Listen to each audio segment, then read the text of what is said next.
Desert locust ان پاکستان۔ زراعت پاکستان کی معیشت کا ایک اہم شعبہ ہے۔ پاکستان میں جغرافیائی اعتبار سے کافی علاقہ ممکنہ طور پر ٹڈیوں کے حملے کا شکار ہے، کیونکہ پاکستان میں موسم گرما اور بہار کے موسم ٹڈیوں کی افزائش کے لیے موزوں ہیں۔ لوکسٹ ٹڈی یہ فصلوں کو نقصان پہنچانے والا ایک مشہور کیڑا ہے۔ عام طور پر ٹڈیوں اکیلے رہنا پسند کرتی ہیں، لیکن بعض اوقات وقت اور حالات کے حساب سے یہ اپنی عادات بدل لیتی ہیں، اور یہ بھی کہہ سکتے ہیں کہ موضوع حالات کے مطابق وقفے سے یہ ایک جھنڈ کی صورت اختیار کر لیتی ہیں۔ اگر انہیں صحیح طور سے مانیٹر کیا جائے تو یہ زیادہ نقصان دہ ثابت ہوتی ہیں۔ ان کا ایک چھوٹا سا جھنڈ اتنا خطرناک ہوتا ہے کہ جب حملہ آور ہوتے ہیں تو صرف ایک ہی دن میں فصل کو اس طرح تباہ کرتا ہے کہ کسان کا روزگار تک ختم ہو جاتا ہے۔ صحرا یا خشک سالی میں حملہ آور ہونے والی ٹڈیوں کو دنیا کے سب سے خطرناک کیڑوں میں شمار کیا جاتا ہے۔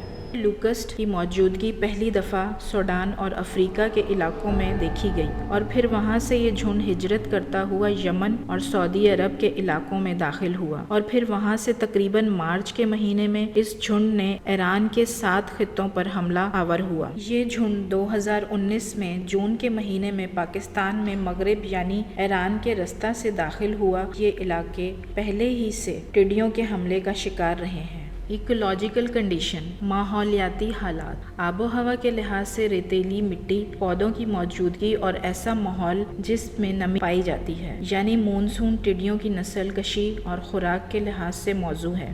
عام طور پر ایسے کیڑے صحرائی علاقوں میں پائے جاتے ہیں، لیکن بعض اوقات مناسب ماحول نہ ملنے کی صورت میں یہ پودوں یا فصل پر حملہ آور ہوتے ہیں اور اس طرح اپنی تعداد بڑھاتے ہیں۔ بریڈنگ ایفیشنسی، افزائش نسل۔ صحرائی ٹڈیاں بنیادی طور پر ریتیلی مٹی میں سطح کے نیچے 10 سے 15 سینٹی میٹر کی گہرائی میں انڈے دیتی ہیں۔ ایک مادہ تقریباً 90 سے 198 انڈے دیتی ہے، جبکہ ایک شیرخوار مادہ کم سے کم 80 انڈے دیتی ہے، جن کو بالغ ہونے میں تقریباً 20 دن لگتے ہیں۔ مادہ عام طور پر اپنی پوری زندگی میں 6 سے 11 دن کے وقفے سے صرف 3 بار انڈے دے سکتی ہے۔ Species of locust. ٹڈیوں کی اقسام۔ اگرچہ صحرائی ٹڈیاں بڑے فاصلوں سے ہجرت کرنے اور اپنی تعداد میں تیزی سے اضافہ کرنے کی صلاحیت کی وجہ سے ٹڈی کی سب سے اہم اسپیشیز سمجھی جاتی ہے، لیکن اس کے علاوہ ان کی بہت سی اسپیشیز پائی جاتی ہیں۔ African migratory locust, oriental migratory locust, red locust, brown locust, Moroccan locust, Bombay locust, Australian plague locust, tree locust.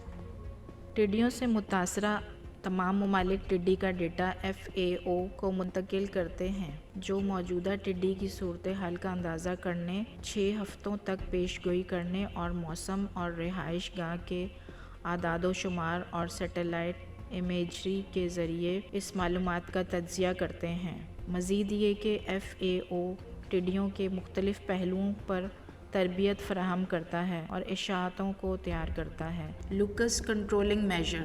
ٹڈیوں پر قابو پانے کے لیے اقدامات۔ لوکسٹ کے اس حملے پر قابو پانے کے لیے ہوائی اسپرے، زمینی عملیات اور مختلف ٹریننگ پروگرامز شروع کیے گئے ہیں تاکہ کسانوں کی اس سے بچاؤ کے متعلق رہنمائی کی جا سکے، لیکن اسی کے ساتھ ساتھ ہوائی اسپرے انتہائی زہریلے ہونے کی وجہ سے انسانوں، جانوروں اور یہاں تک کہ پرندوں کو بھی بری طرح نقصان پہنچا رہے ہیں۔ اس کے علاوہ ٹڈی دل کا اڑتا ہوا جھنڈ نظر آنے کی صورت میں ڈرم بجا کر فصلات پر بیٹھنے سے روکا جا سکتا ہے۔